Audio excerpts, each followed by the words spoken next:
Hello everybody. Good morning, or good afternoon, or good evening, whatever your reality might be at this exact second. We're here to talk about something really important today, and that is music appreciation. I wanted to start this is my first video. I wanted to start a YouTube channel. I spend a lot of time watching YouTube, especially top 10 videos concerning music collectors, music appreciators. People have wonderful taste, people have great taste, people have pretty good taste, some people have really awful taste. The commonality being, I see a lot of the same videos that highlight the same groups, the same bands, the same ideas, the same art over and over again, with a smattering of, there's a few here and there that are unique and that are informative and fun. I wanted to make videos to give back to the YouTube community, for one, from all I've gained. So to me, that's what it means, is to share. And so I just want to share a little bit of what I have, and hopefully someone can, farm some little bits and pieces of stuff that they find that they may not have heard about or known about previously, and they'll discover something new, and it'll set off that spark in their brain just like it does for me, and kind of gives you that warm fuzzy feeling that we all love about music, right? It's not addictive at all. No, it's not. It's just fun to appreciate. So my name is Aaron. My last name is Major. People call me Mage. You can call me Mage if you'd like. I have a humble setup here. I live in Springfield, Oregon. It's a neighboring city to a little bit larger of a city called Eugene, Oregon. It's in the Willamette Valley in west central Oregon. It's about 60 miles from the Pacific Ocean, about 60 miles from the Cascade Mountain Range, and about 120 miles roughly from Portland, south of Portland. Humble existence. It's a beautiful green little valley. I'm sure you heard of it. So yeah, I'm gonna get into it. Like I said, this is a top 10 list of things that, I'm sure everyone's seen a myriad of different types of videos concerning 2020. This is my 2020 list. This is what got me through 2020 list. As humble as it may be, I hope, like I said, you can find some interesting stuff that you've never heard, or maybe stuff you also enjoy that finally you're coming across some idiot that lives in the Willamette Valley in Oregon. It's like, oh, he likes that one too, cool, So yeah, I'm just gonna get right into it. This is my top 10, not the best albums of 2020. This is my personal top 10. This is the music that got me through. So no, you're not going to see like the Run the Jewels album on here. You're not going to see just like the constant stuff that everybody is putting on their lists. Little personalized list. So sorry about the boring introduction. That won't happen again because, like I said, this is the first video by yours truly. So I'll jump right into it. Number 10 on my list. A band that's probably not super well known by a lot of people. I believe they come out of Buffalo, New York. But these guys have been gaining some popularity, gaining some speed, I've heard. They're called King Buffalo. This is an EP that they released, I want to say, it had to have been the first couple of months of 2020. I think I got mine in the mail by about February, I believe, because I had tickets to go see them in late March of 2020, and we all know what happened in mid to late March of 2020. So unfortunately, I didn't get to see them. I still have tickets. I don't know if it's ever going to happen. But these guys, King Buffalo, this is the Dead Star EP. Holy hell, it's amazing. Of course, beautiful art. It's about 6 songs, I think, in true EP fashion. I believe this one comes on like a white wax, kind of a bone white. What to say about these guys? So I cut my teeth, so to speak, in the 80s and 90s. I mean, I grew up as a young child in the 80s and then came into, adolescence in the early 90s. And so early 90s, especially here in Eugene, Oregon, was, just steeped in that like kind of like power trio, psychedelic rock mixed with what was happening, of course, up north in Seattle, but all throughout the Northwest, really. It wasn't just happening in Seattle. It wasn't just a product of, what you heard come out of, the bands, of course, Soundgarden and Nirvana and Pearl Jam and all that jazz. But that type of, fueled by metal and punk, but still down here, things were still like really heavily psychedelic influenced and jazz influenced. Eugene being kind of like a hippie mecca, so to speak, a little crunchy down here. But, it comes through in the music, and it may not be, extremely hippie music, but it still has that air, that, duende of, just being really kind of like open and spacious and ethereal. And that's what these guys do. They get not written off, but they get kind of categorized and described as being stoner rock and space rock.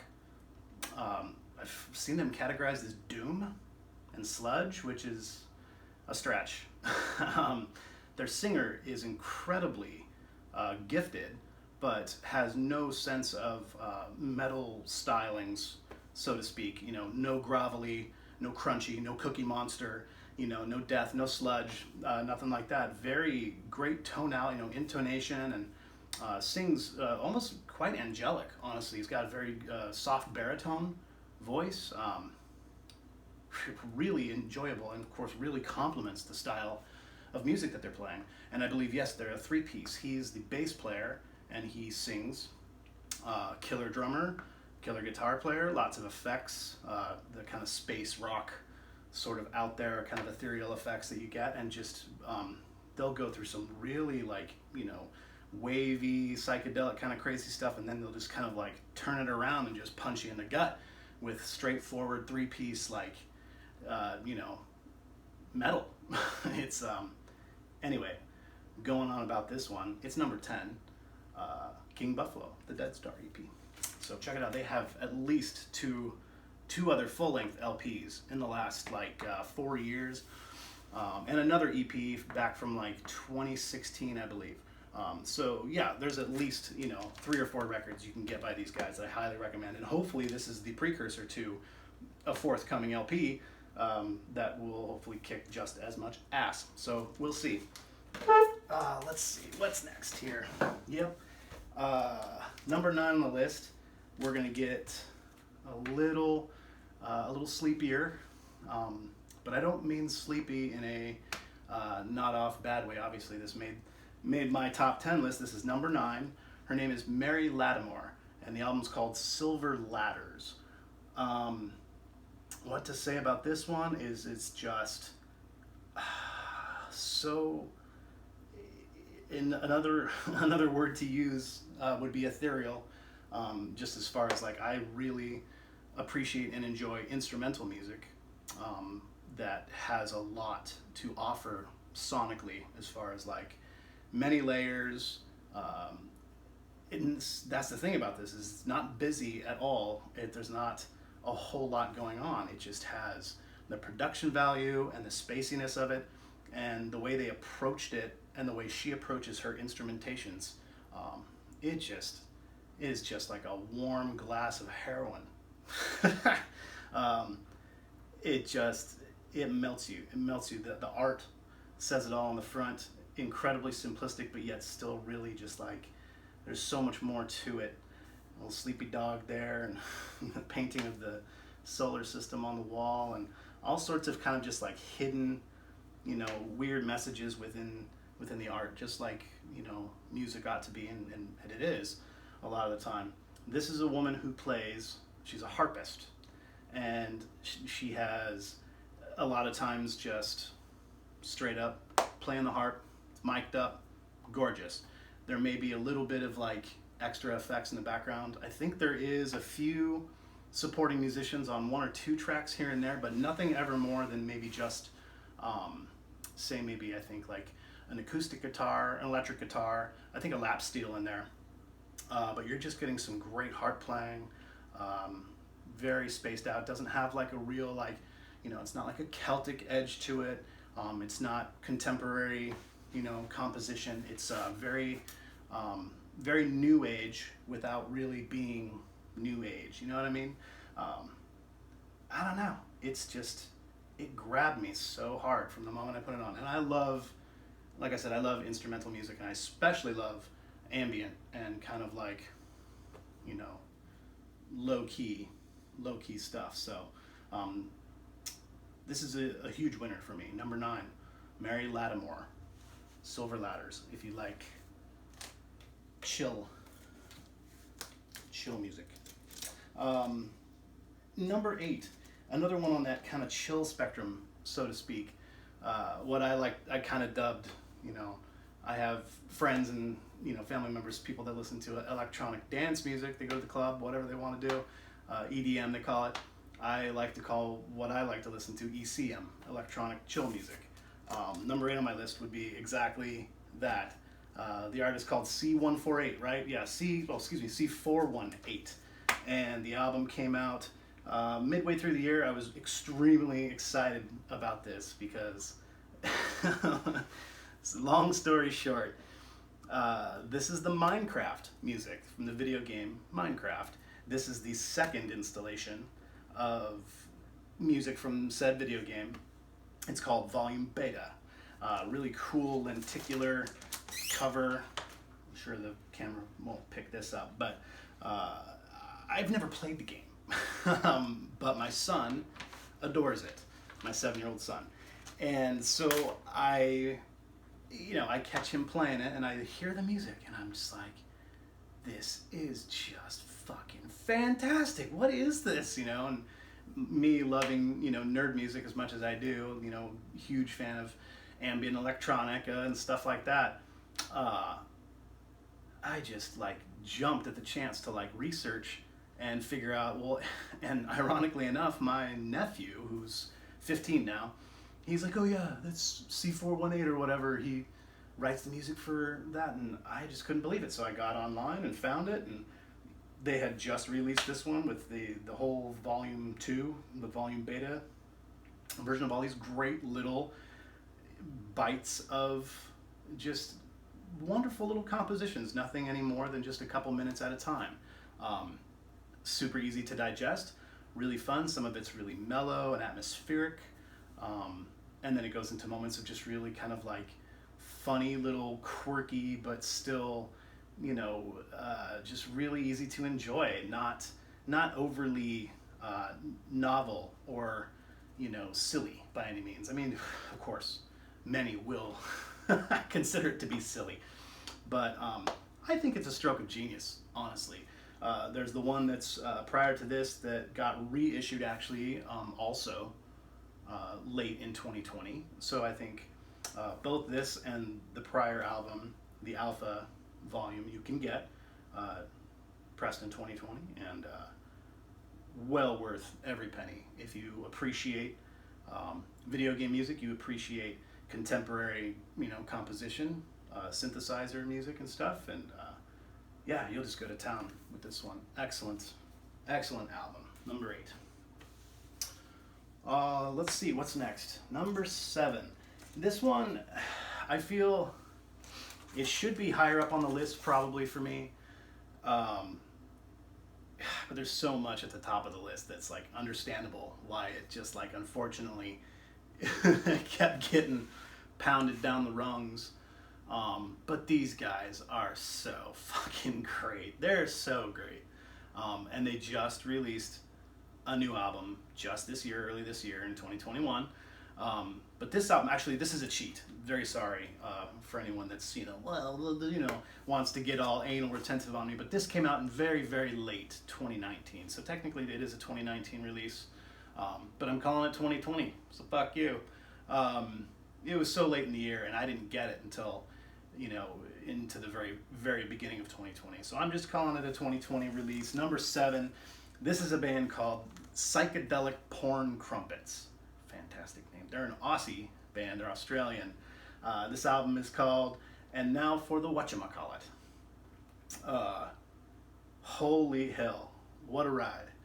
Anyone familiar with modern, recent rock and roll that's coming from down under will definitely jump on board and understand exactly what it is I'm talking about. These guys are right in that same, I think they're on the Flightless label, maybe associated loosely with the Flightless label, so responsible for other albums from, of course, King Gizzard and the Lizard Wizard, of course, the Babe Rainbow, who else, maybe Tortoise, anyway, those Aussie bands, man, and these guys, they just take that to another gear. I would say not quite as versatile and as much of like an insano wild ride as King Gizzard and the Lizard Wizard. Those guys, I mean, besides putting out 3 albums every year, are, you know, they hit every single pocket, every edge of every piece of what they've got. You know, things will be just kind of like low key, you know, jug band jazz style to, you know, psychedelic to a straight up like progressive concept album to their newest one, which is basically like sludge core metal stuff. It's insane. These guys, whom I haven't talked about yet, sorry. These guys, man, just a straight up psych rock fucking guitar band, dude. I think there's 3 guitar players in this band, the lead singer and 2 other guys on the periphery, bass guitar, drums, and I don't think they have a keyboardist. No, so I think it's just like I think it's a 5-piece band, but 3 guitar players. And the sound they get, holy moly, and the way they play amongst each other. So it's not just a wall of sound that they're creating with this 3 guitar sound, which can be a little bit overwhelming sometimes. It's not like you're just like listening to like Pearl Jam or something like that, where it's just like 3 loud ass guitars, you know, with a solo maybe once every, you know, 3 minutes. These guys, just a wild beer drenched ride through the Australian outback, all sorts of topics. You know, obviously they're big into psychedelia and you know, probably drug experimentation, I'm assuming. So some wild topics, but some great, you know, fun poetry in here. He sings about, you know, some personal struggles and, you know, struggles with women and struggles with addiction and, you know, all sorts of interesting things, but especially in this album, which is kind of more of a concept-driven album than their previous works, which were just, you know, more or less just kind of like ideas that all just kind of got thrown in a blender and blasted out there. This one's got a little bit of kind of like, it's got a mode. It's got like a place to go. And it's a little bit more kind of pop sensible than their previous stuff. It's kind of, I'm not saying they were trying to get on the radio, but hell, this stuff could be on the radio. It's really catchy. It's really kick-ass. I highly recommend it. Psychedelic Porn Crumpets. And now for the whatchamacallit. That's my number 7, I believe. So we're getting there. We're getting about halfway. I hope I'm not boring you all to death. We're gonna move on to number 6. This guy, wow. Who would have ever thought that Crispin Glover, y'all remember Crispin Glover? He was in Back to the Future. He played Marty McFly's dad. Very eccentric, kind of interesting actor in numerous other films. He was in Kill Bill. He was in stuff like that. Anyway, he, I don't know if he lives in Europe now, but he started a record label called Crispin Glover Records and puts out some pretty cool shit. Needless to say, the label is just as eccentric and oddball as he is, which I love and I appreciate. They're based, I want to say out of Denmark, but I'm definitely wrong. Maybe in Sweden.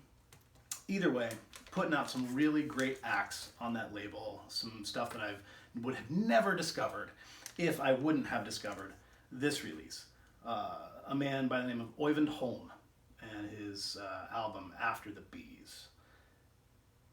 Really, really touching, really amazing, moving pop singer, writer, producer, player. Plays guitar, keys, a few other, multi-instrumentalist. And, an interesting looking fella. That's what caught my eye was this, picture of him sitting in this, not abandoned, but just this kind of like stoic look on his face, just looking like a ghost, or maybe he's seen a ghost, who knows. That caught my eye immediately. So it's a beautiful photo, and I was like, well, what's this? And I listened to it, and it just took me away. Kind of gives me the vibe of like kind of the Norwegian Ryan Adams. It's got that vibe, kind of a real kind of pseudo folky, but just great at popular rock. There's moments of real Beatle-esque stuff, but he just drops it like he's just made for it. Like everything flows off the tip of his tongue naturally. All these songs just come like just so fluid, just like butter, and they're all very unique, very there's all sorts of little calling cards in his writing where you're just like, wow, I've never heard anyone write a pop song like that.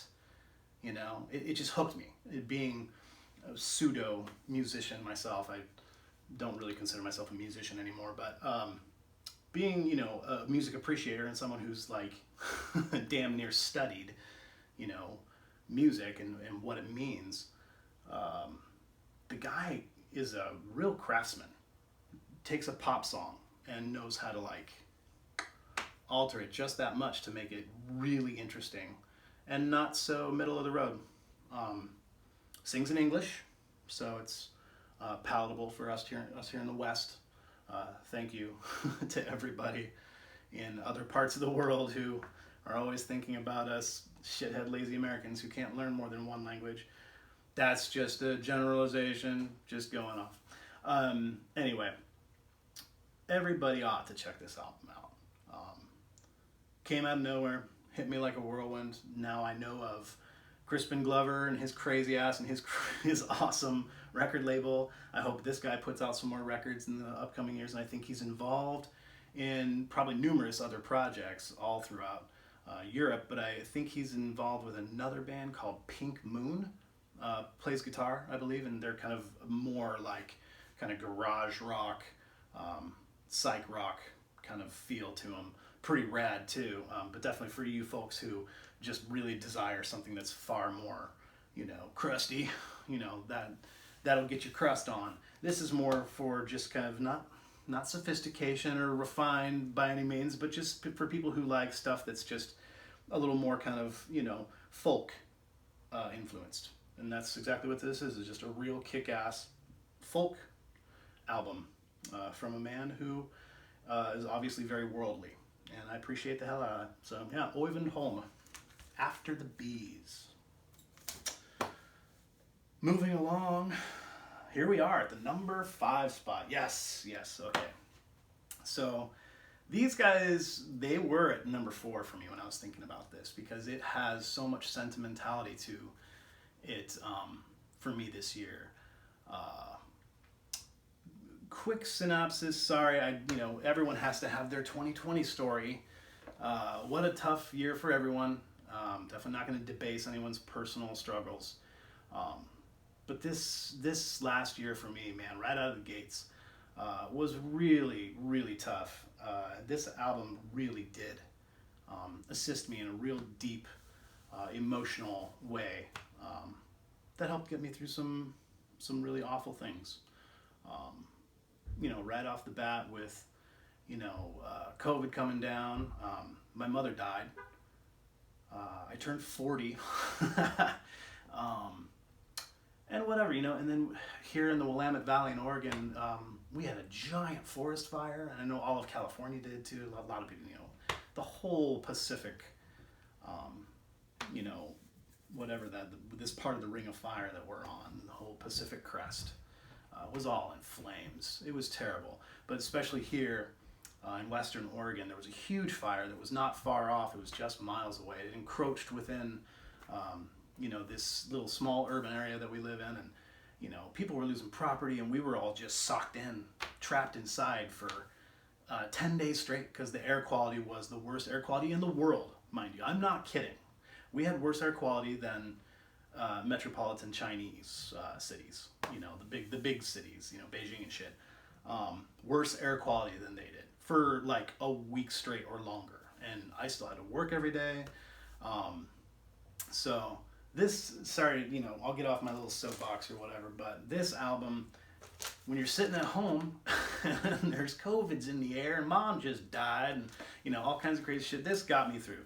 What an absolute masterpiece, this album. So subtle, so beautiful. I mean, look at the art. It's so goofy and colorful and wonderful. It's like this kind of like Seussian little landscape here. There's like fucking little bears and snakes and raccoons playing instruments and, smoking hookah, guitar shit, drug weirdo stuff. But it's gorgeous, the watercolor schmear. So that immediately grabs you. You're like, what the hell is that? You look at the back. The back doesn't say anything, doesn't do anything for you. You're like, the North Americans. Who the hell are the North Americans? Well, impulse buy. I just bought it. And boy, was I surprised. Boy, is this right up my alley. It's just two individuals, two men, I believe. And they play the acoustic guitar and the lap steel. And that is it. It's all instrumental. You don't hear a voice on it except for a couple, like right at the beginning of the A side, right at the drop in, and the B side, I believe. You just hear a 1, 2, 3, 4, boom. That's it. And it's just bliss. It's just bliss from there on out. I highly recommend this to anybody who has got to just slow down for a day. Or at least maybe even just slow down for a period in your life. Start listening to this once a day. And it'll really take the edge off. Not just take the edge off. It'll put you in that place and kind of remind you of the simplicities that are the most important things in the world. When your state's on fire and your pants don't fit anymore, and it's just kind of like, what really matters?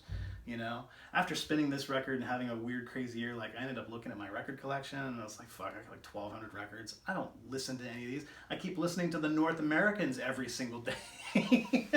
And it in turn was catalyst, I purged. I sold like over 700 records to a local shop owner in Southern Oregon and hooked him up. He got some amazing records for a really great price, and I helped the guy out and he helped me out, and I've never felt better because I was just inundated with so much stuff that's, I just need to have that, but I don't need to have it. Don't listen to it. It's not getting any play. Just kind of wanted to shed those feelings, That's how I ended 2020 was by selling over half of my record collection. So, but I didn't sell the North Americans. So everybody go out and get this record if you appreciate low-key acoustic folk music. Self-titled, the North Americans. Beautiful album. Okay. This is the album that knocked the North Americans down a notch. I'm going to cheat again. I had to put it in here. Another very late in 2019 release. But these guys, they are probably the most, I wouldn't say underrated. They beg to be bigger than they are. Of course, they aren't begging, but I'm saying I'm begging. Every person needs to know about this band. This is a band from Copenhagen, from Denmark, called Papir. This is their latest release, and they just title all their albums Roman numerals, and this is Roman numeral 6. So this is Papir 6. Holy shit. These guys talk about just artistic masterpiece, not just the album art. Way cool. It's very subtle. I know it's probably not very impressive to you just by looking at it through your lens, but the rest of their album art, it's got this really intriguing, I'm not an artist, so I don't know the technical terms for these styles of art, but just really just captivating, just grabs you right off the get-go. And so that's, a lot of times when I'm discovering music, that's what grabs me, is the album art. That's why we collect records, right? 12-inch LPs, because it's just this piece of art just begging to be adored, and that's what grabs you right away. If you don't inherently know of the band, or you haven't listened to it before, or someone hasn't told you about it, or whatever, I like to discover shit, magically, organically, like I've done since I was a child. That's why I love YouTube videos and sharing music with other people. They get a chance to see what some other dude is into, and they may have never seen it before, and vice versa. That's the magic. That's the magic of appreciation and sharing. And that's why I'm doing this video. These guys, Papir from Copenhagen, Denmark, they started, I don't know if they started, but the majority of their releases on a label that everyone should be familiar with. It's called El Paraiso Records out of Denmark. El Paraiso, and they are just putting out just amazing stuff. Another band called Casal Sui. There's these individuals, a whole series of them. They play all in different bands together and stuff. This is kind of like, not a super group, but it's like an amalgam of some of those guys. I think one of them plays in Casal Sui. One of them does a lot of like solo production and art. He does all the album art and stuff too. I think his name is Jonas Monk. Anyway, they play in this band and talk about just like fusion, jazz, rock with like moments of metal, stoner jazz. I can't even describe it, just because they're all over every end of the spectrum. But primarily what you're hearing here is just like fusion jazz, very super cool, low key, just with no effort, the way they just kind of like bang this stuff out, psychedelic jazz. And then suddenly, you just tipped over the edge of that waterfall in your barrel, and they're just like playing some crazy stoner sludge riff that's just like, where did I go? These guys are just all over the charts, but not in an uncomfortable, jarring way. Like it all just continues to flow. Like you're on that river, and they're the captain of the boat, and you're not stuck. You're just enjoying. You're just ear to ear grinning the whole time. So anyone that appreciates modern jazz fusion and heavier music, psychedelic stoner jazz, God, you're gonna love these guys. Papir, P-A-P-I-R. They have at least 7 albums. They did a live at Roadburn album, which is fucking crazy. It's super great. So yeah, get on that Discogs, or more importantly, check out with your local record store. They can order it for you. I guarantee it. It'll probably be even cheaper than you can find it on Discogs. So go to your local record store, ask them, hey, you ever heard about Papir? Get some Papir. Well, things are coming to a close here. We're getting top 3 status here. This was hard. And I'm pretty sure a few of you, judging by where this has been going and my tastes so far, you're totally clueless to what these 3 are going to be. You got no fucking idea.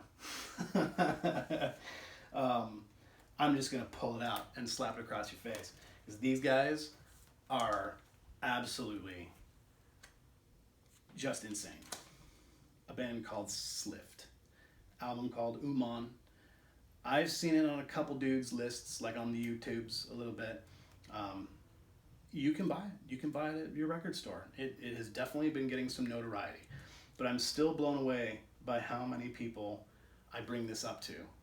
guys who are very well read, good friends, and they know their shit. They know what they're talking about. They know music. They know what's good. And these guys just continually seem to slip under people's radar somehow. And I mean, look at this album art. Anyone that is a fan of, art, and a fan of, anything inspired by, science fiction and fantasy art, it's just like, get the hell out of town. You know what I mean? The inserts are equally as impressive. They have the same, wonderful depiction of, Space Lord or, whoever he is with his monster sword and shit. It's so great. Anyway, the music is even more impressive. This is a trio out of France. France, if you can believe it. The French are still doing something worthwhile. It's a pair of brothers on guitar and bass, and then a guy playing the drums. And they just slay.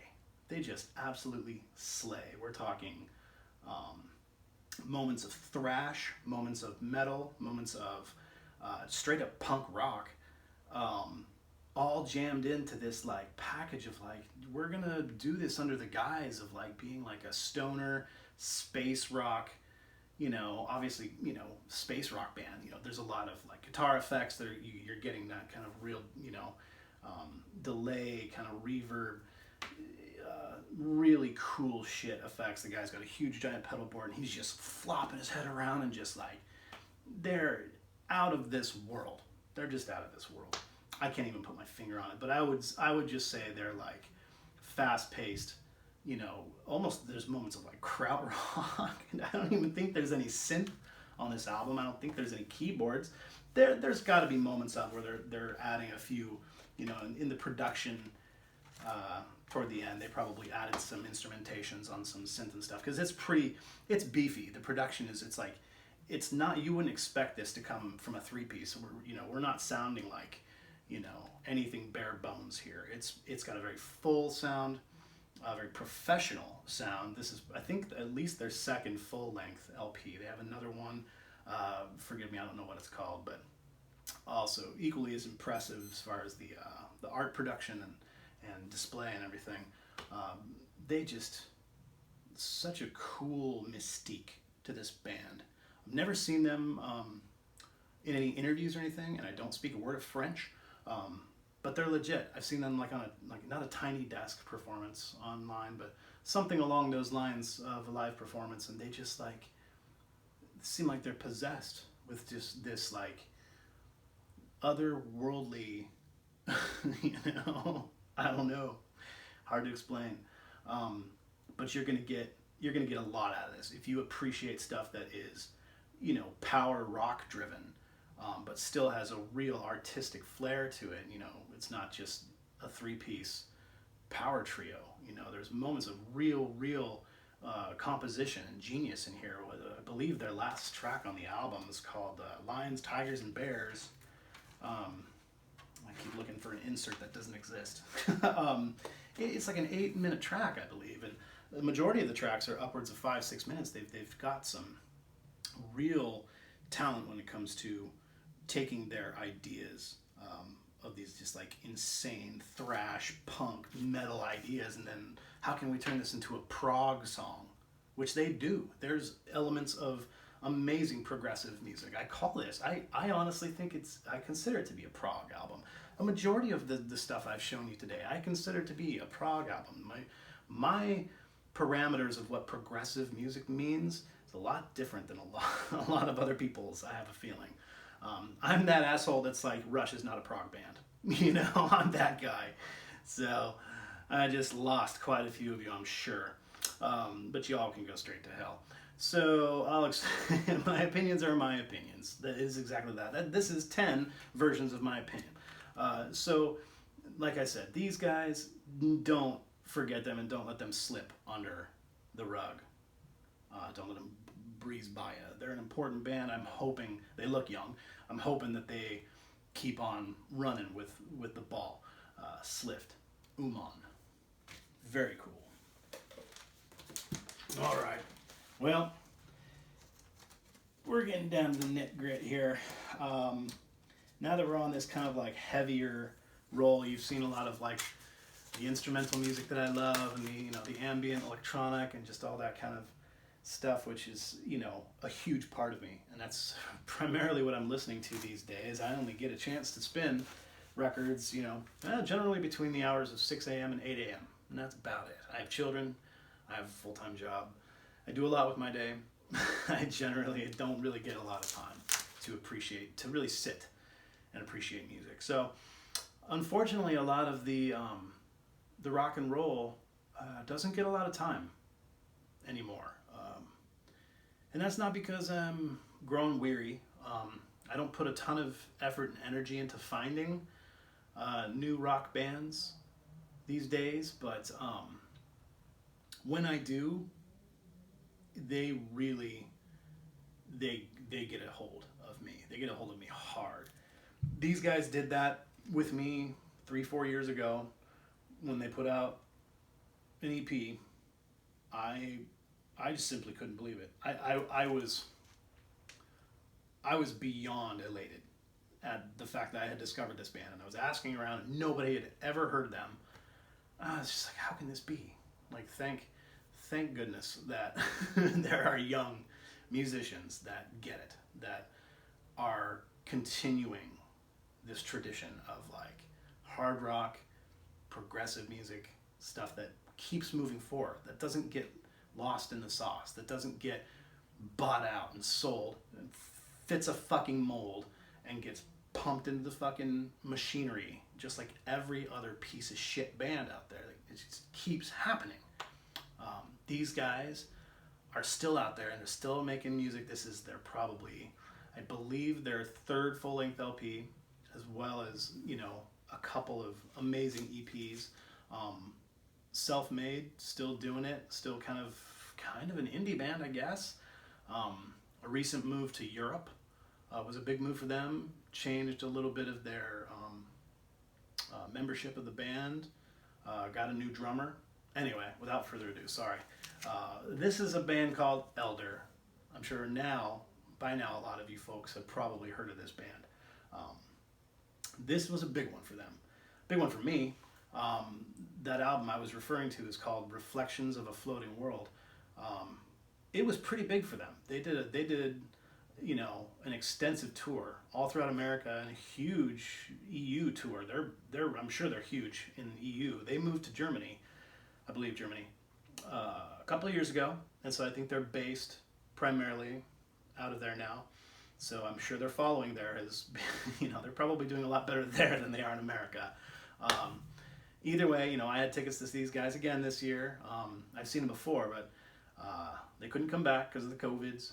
But this album hopefully gave them some steam to keep the machine going, because boy, we need more from these guys. This album set them in a whole new light. Their prior work had been definitely, I would say, more into the classification of the genre metal. People like to call them doom. People like to call them, psych rock, stoner rock. I would say most of that is fitting. But now these days, with this album, they're a prog band. They're a prog band. I said it. Still, of course, elements of metal and elements of all sorts of stuff. I mean, you hear tons of stuff. I hear Mike Oldfield in this album. I hear Bo Hansen of the Lord of the Rings soundtrack from the 70s. Some really heavy, like, progressive stuff in here. I mean, there's, keyboard stylings that are almost mirroring, things from, like, Yes albums, from, like, 1972's Fragile, and, just, like, all kinds of stuff. And then they go right back to just that crunch and just that, like, insane, heavy sound. Their bass player, dude, skull crunching bass sound. Skull crunching. It's like, I don't even know how the dude gets his bass guitar to sound like that. That guy, he's a monster. But Nick DeSalvo, the lead singer, guitar player. You know, should I say virtuoso? I mean, he's technically speaking. I mean, he's not like, you know, anything just like astounding, but yeah, I mean, you see aspects of like Jimi Hendrix in there, and you see aspects of all sorts of great players from even like the 90s. Like I hear a ton of 90s rock from these guys. They're quite a bit younger too. I think they've got to be in their, you know, maybe late 20s. I don't think anyone in the band is 30. I could be wrong. I don't know that much about them, but yeah, just the influence is just so broad and just so amazing. You're gonna hear little snippets from just about, you know, everything that we can say, you know, has a huge foothold in what rock and roll means and where it comes from, which is important.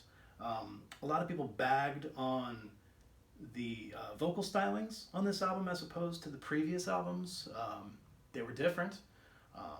I appreciate them more because I think he kind of gave it what seemed to me is kind of like a give no more fuck kind of attitude. Like all the fucks were given.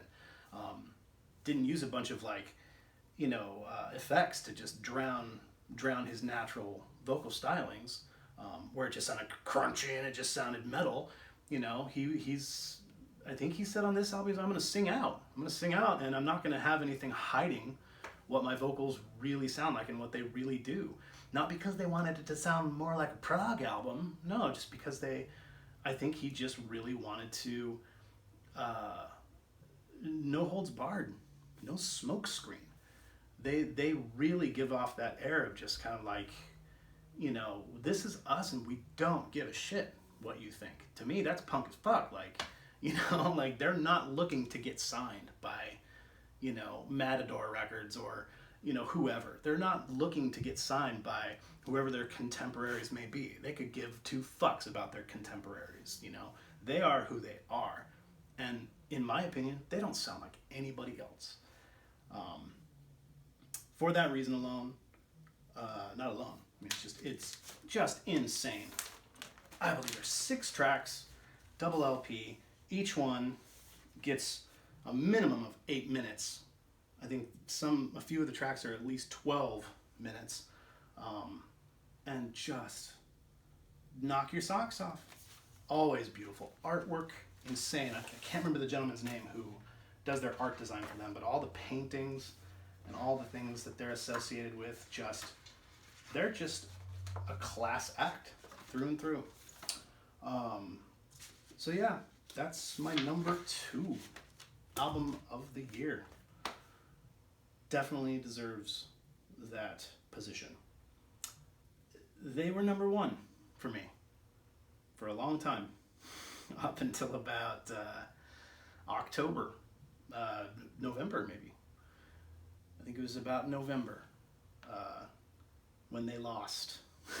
They lost the number 1 position, unfortunately.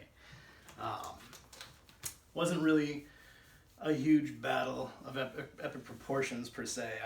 I knew that the number 1 was coming. I didn't know how fucking great it was going to be. Great enough to blow Elder's Omens off of the top of the chart. But before we get to that, we have an honorable mention. Very important honorable mention that I needed to bring up only because I just got so incredibly excited, like a child in a toy store or adult child in a record store when I saw this. I already had it. Everyone's got it. But then when I looked at it and picked it, I was like, oh, fantastic. They reissued that. Oh, cool. And I looked at it and I was like, this is heavy. What the fuck? And I looked at it and I was like, it's a double LP with an extra disc of all previously unreleased material from the same exact recording session, all remastered by the man himself, both of them actually, in tandem. This is the Apollo Atmospheres and Soundtracks by, of course, Maestro Brian Eno, with Daniel Lanois and his brother, Roger Eno. equally as talented, of course. But Daniel Lanois sat in with him, and they remastered and redid this whole extended edition together. And it is friggin' amazing. It's absolutely amazing. Of course, anyone that's unfamiliar with this, these guys sat down rehashing and reminiscing about the Apollo moon landings all throughout the the early 70s, and how it made them feel, and what was happening in the country at the time, and the world at the time, and how like surreal and how magic of a thing that was for them and for everyone that was around at that time. And they sat around and composed a bunch of incredible soundscape, ambient, electronic music together. Daniel Lanois, of course, famous for, he's a guitar player, I believe, but also, of course, a very, very famous producer. Produced huge albums. I can't name any of them off the top of my head right now, but I think he did some work with like Dave Matthews or something, like in the 90s maybe as well. But anyway, I digress. They're all just hyper talented individuals.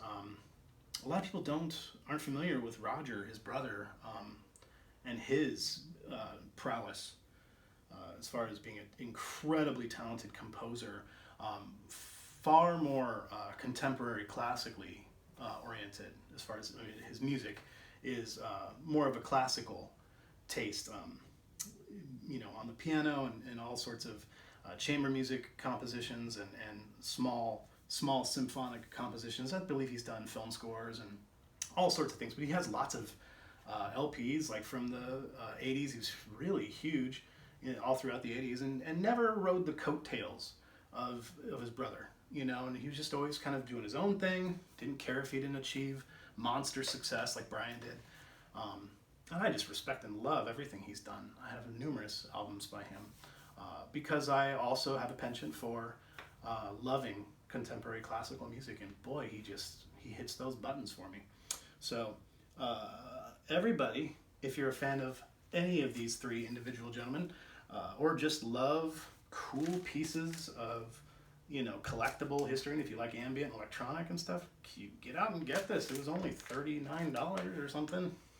Incredible price. So that's my honorable mention for 2020. Well, here it is. I could probably go on for at least another half an hour on a 4-track LP. 4 tracks. And one of them, side B, track 1, is only just kind of like a little 3 or 4 minute madrigal. But still ties over that. I mean, that's kind of what those B-side quick little interludes are for. Kind of just like the taste test for what's to come. The storm a brewing. That's how this album feels. It feels like a storm. It feels like right off the bat you get thrown into the deep end, like right off the dock. I'll save you all the colorful, ridiculous, metaphorical bullshit. This is an album by a band called Wobbler. They are a Norwegian prog band, prog rock, from, what's the name of the place? Really cool, colorful name. All those J's and K's and L's all jammed together in that beautiful Norwegian language, which it is. I'm just jerking around. But yeah, they're from some city in Norway. Their name is Wobbler, and this album is called Dwellers of the Deep. Holy shit. It's everything you could ever imagine. If you're a fan of progressive rock, this is everything. This is by far the best representation as of now. I mean, as of 2020 and 2021. There's many other very talented bands out there as well. I'm definitely not trying to knock them down. But these guys, as far as the, progressive rock, the ode to progressive rock of especially the, early to mid 70s, the pastoral sounds of the Canterbury era. We're talking, King Crimson, yes, Genesis, Gentle Giant, Cathedral, all those incredible bands that wrote the book on what we call prog rock. These guys are the continuation of that. They are the modern day sketch of what the Giants did. I'm not really saying they're standing on the shoulders of said Giants. These guys are definitely blazing their own trail. This is their I think it's their fifth. I think this is their fifth full-length LP. Their first two definitely remained in obscurity for quite some time. I think they had other members. I think they had a different singer. Still, coming from that same place of like being extreme like appreciators, very talented musicians, wanted to do something that was modern day. Like we need to take this 70s prog sound and just like mutate it and make it fucking awesome. And boy did they. Their first two albums I think were called Hinterland and Afterglow. Yeah, I want to say Afterglow. Not positive about that. But like I said, it remained a little bit obscured because they weren't released in America, I don't think. They were only released in CD format at first. I think they did a vinyl repressing in the last few years, but then immediately sold out. They're huge all throughout Scandinavia. But those two albums, they kind of went over like a fart in church, so to speak, just kind of dissipated. No one really wanted to talk about it for some reason, at least not here in America. I never heard about it until their third release came out. I saw it, I listened to it, it took me away. It took my breath away, literally, because I'm a huge progressive rock fan. An album called Rites at Dawn, and that was 2014, I believe. And that achieved some success, I believe, even here in America. I'm not sure, I didn't look too deeply into it, which of course gave them another good shot with a label called Charisma Records, Charisma with a K, based out of Norway, I believe. And then they did their fifth album. What was that one called? I'm talking so much, like everything's like getting mixed up in my head. Anyway, I'm not here to talk about all those albums. I'm here to talk about this album from start to finish. Literally within the moment you drop that needle, bam, it hits the drop in and it's just like it just goes. And they're going at 165, 170 beats per minute. That shit doesn't stop for like 11 minutes. They are all of them harmonizing at the same time. Their guitar player sings insanely awesome noodling riffs, reminiscent of what Steve Howe was doing in Yes in the early years. Their keyboardist, just astounding, all sorts of wonderful sounds and just, a tapestry of just amazing things going on. You're just like looking around you and there's just like fucking color melting off the walls. Like, what are these guys doing? There's singers playing all sorts of auxiliary percussion, and he's got this most of the time he's in a falsetto, so you're kind of thinking like, oh, he kind of reminds me of like almost like Gentle Giant, almost like a John Anderson, kind of like Yes, but his falsetto is still it's still such a husky falsetto. Like, it's like airy, kind of like I don't want to say choir boy. He doesn't have like that choir boy feel, but it's just like it's just different. It's a falsetto, but it's still got some meat to it. It's interesting, and he floats in and out of that. He'll be in his falsetto for quite some time, but then he'll go down into his regular singing voice, but his regular singing voice still lingers up in his throat. So he's got kind of a high voice, but a lot of power behind it, and can really do some amazing vocal work. They sing in English. Again, thanks, gentlemen. Really appreciate it. I don't understand Norwegian. But fantastic lyrics, just really, poetic. The album's got a theme. We're discussing topics of, a little bit, some dark things. Things, hidden under the water, hidden beneath the reeds, you know, and washing in and out, the tide, ebb and flow, you know, things of this matter. So right out the get-go, right out the gates, it's just like that loping kind of like, just man, it doesn't stop, and it only gives way when you take a breath and you're like, man, what just happened? It suddenly melts into track 2 seamlessly, like no real segue besides just like a brief, just a breath. And then he starts singing like I was saying, that kind of choir boy thing, and then you have like, you know, this harmony that is joined in by the keyboardist, and then, you know, it wouldn't be progressive rock if you didn't have a bassoon chime in. Prog's not prog unless there's a bassoon somewhere or some vibraphone, and they have both. They have both bassoon and vibraphone. I think even on this track that I'm telling you about, but it just segues into just this like glorious kind of like choir boy cathedral moment, and just like, you know, brings to cacophony, and then it just drops the bass player, ding ding ding ding ding ding ding ding ding ding, just like goes in. His bass sound is just so like high edge, like really gets to the end, past that like pick protector that bass players have. It's not a pick protector, I'm sorry, I don't know what it's called, I'm not a bass player, but it's just got this little like metal ring that is like, you play to the right of that and you get that real tinny sound at the edge of the string before you get up to where the actual like the pickups are.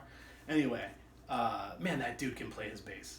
He's commented on a few things that I've commented on their website or something like that, and what a cheery, friendly, wants to just talk to people, you know, really cool guy. Loves the fact that you love his music, and he wants to like talk about, you know, how much you love his music. It's really cool guy.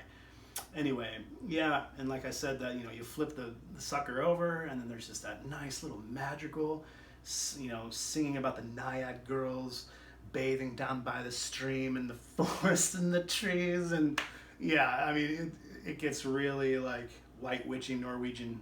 It's pretty awesome as it segues into just like this really macabre ending of the tale, and that's what it's called, I believe, Merry Macabre. At the end, just like an insane dance. We're all participating in this insane macabre, you know, life, existence. And it just builds and builds. You get to the end, you just hear these guitar screams, and I believe even the singer himself is like doing these like guttural, like animalistic kind of just like screams into the microphone, while the guitar is like doing that like Van Halen, like Eddie Van Halen, like scream thing. It's just like, holy shit. Everybody needs to get this album. Especially, like I said, if you are a fan of all things prog, may it be, you know, early days, Moody Blues, Pink Floyd, yes, King Crimson, all the way through the more kind of like tame, pastoral, mid-70s America era, and even into the 80s when it got a little bit even more kind of frumpy for your mom, Starcastle, whatever, you know, like, these guys do it all. Bravo to these motherfuckers. I don't even know how they do it. I cannot wait for another album from these guys. Man, I hope it's not long. They're on this train of kind of like every 3 years and 4 years, new album, every 3 years. I just hope that maybe having to be locked indoors this last year for all these groups that I've discussed today, if anything that was good out of 2020 that COVID brought down on us was the fact that it's forcing more musicians to be indoors, being more creative, right? Which is good for guys and gals, people like you and me. Thanks for letting me garble at you for so long. That was my top 10 favorites of 2020, what got me through that year. It just keeps on going. look forward to more lists from me. I'm going to keep doing this, keep sharing music with y'all. Please feel free to comment on all of this dumb shit that I've said. If you don't like anything I say or don't like anything that I presented or did, I don't care. This is for fun, and these are all opinions, so you can share your opinions if you'd like. I may or may not listen to them. But otherwise, this is just for fun. It's just to share music. So yeah, keep spinning records, keep playing CDs, tapes, play music, do what you love, be good to each other, square the circle.